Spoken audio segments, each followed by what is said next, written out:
नमस्कार दोस्तों, आपका स्वागत है अपने YouTube चैनल PFP में। आज हमें धमाकेदार मूवमेंट देखने को मिला है। सबसे पहले तो गिरावट हुई, बहुत ज़्यादा गिरावट हुई, लेकिन शानदार रिकवरी भी देखने को मिली। सेंसेक्स तो हमारा ग्रीन हो गया है और निफ्टी 50 में सिर्फ 8 पॉइंट की गिरावट नजर आती है। निफ्टी बैंक में भी बहुत ही अच्छी रिकवरी है। निफ्टी मिड कैप के बारे में बात करें तो यहाँ पर भी रिकवरी अच्छी देखने को मिली, लेकिन फिर भी 1% से नीचे की गिरावट पे क्लोज हुआ है, जिसके कारण एडी रेशियो डिक्लाइन के फेवर में जाता हुआ नजर आता है। कमोडिटी सेगमेंट के बारे में बात करें तो क्रूड ऑयल, नेचुरल गैस और गोल्ड में गिरावट चल रही है। सिल्वर पॉजिटिव में ट्रेड कर रहा है। करेंसी मार्केट से पॉजिटिव न्यूज आ रही है। मैं बहुत दिनों से आपको बताता रहा हूं कि करेंसी मार्केट में रुपी बार बार वीक होता जा रहा है, जो कि एक अच्छा साइन नहीं है, लेकिन फिलहाल हमें स्ट्रेंथ बढ़ती हुई नजर आती है। बहुत ही अच्छी बात है। FII DII एक्टिविटी के बारे में बात करें, बहुत ही सरप्राइजिंग डेटा आ रहा है। यहाँ पर एक्सपेक्ट किया होगा कि नेगेटिव नंबर्स देखने को मिल सकते हैं, लेकिन दोनों ने बाइंग की है।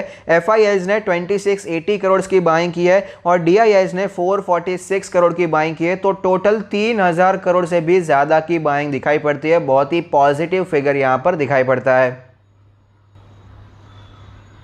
निफ्टी के चार्ट पर हमें क्लियरली पता चलता है कि शुरुआत तो गैप अप ओपन से हुआ था, लेकिन उसके बाद कंटिन्यूअस गिरावट देखने को मिली, लेकिन रिकवरी भी बहुत ही अच्छी देखने को मिली है। डेली कैंडल पर देखेंगे तो सिचुएशन और भी ज़्यादा क्लियर हो जाएगी।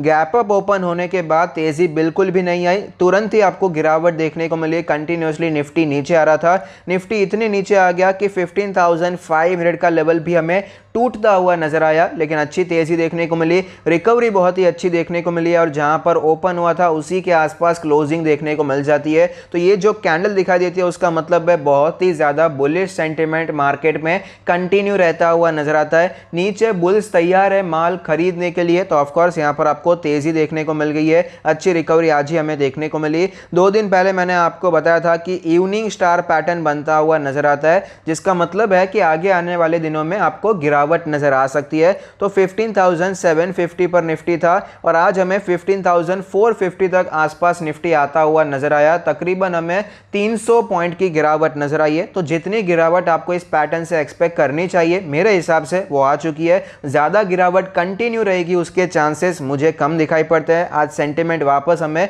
बुलिश होता हुआ नजर आया। RSI के बारे में बात करें तो RSI 62.14 है, तो अच्छी स्ट्रेंथ डेमोन्स्ट्रेट कर रहा है। ओवरऑल अभी भी सारे मूविंग एवरेज के ऊपर निफ्टी हमें ट्रेड करता हुआ नजर आता है। पहले भी मैंने आपको बताया कि कुछ पहले की सिचुएशन आपको दिखाई पड़ेगी। जिस प्रकार से निफ्टी 20 डेज के मूविंग एवरेज को फॉलो करता था, ऊपर जाता था, कुछ इसी प्रकार से तेजी देखने को मिल सकती है और वहीं पर निफ्टी सपोर्ट लेने की कोशिश करता हुआ नजर आता है, जो कि एक पॉजिटिव बात है बुल्स के लिए। तो यहां पर जितनी भी गिरावट होती है, खरीदारी के बारे में सोचना चाहिए। 15,500 जो कि मैंने आपको बताया था, हर 100 रुपए के डिफरेंस पर एक स्ट्रॉन्ग सपोर्ट है। 15,500, 400, 300 खरीदारी के बारे में सोचना चाहिए। एक अच्छा लेवल है जहां पर आप क्वालिटी स्टॉक्स को एक्यूमुलेट करने के बारे में सोच सकते हैं। तो यहां पर सपोर्ट के बारे में बात करें तो ऑफ कोर्स आज का जो लो बना है वो बहुत ही स्ट्रॉन्ग सपोर्ट की तरह नजर आएगा। अगर ये सपोर्ट टूट जाता है तो आपको 15,300 के लेवल्स दिखाई पड़ सकते हैं। हायर साइड के बारे में बात करें, 16,000 का लेवल बहुत ही स्ट्रॉन्ग रेजिस्टेंस की तरह दिखाई देगा। कुछ दिनों तक आपको ये सेम वॉलेटिलिटी कंटिन्यू रहती हुई नजर आ सकती है।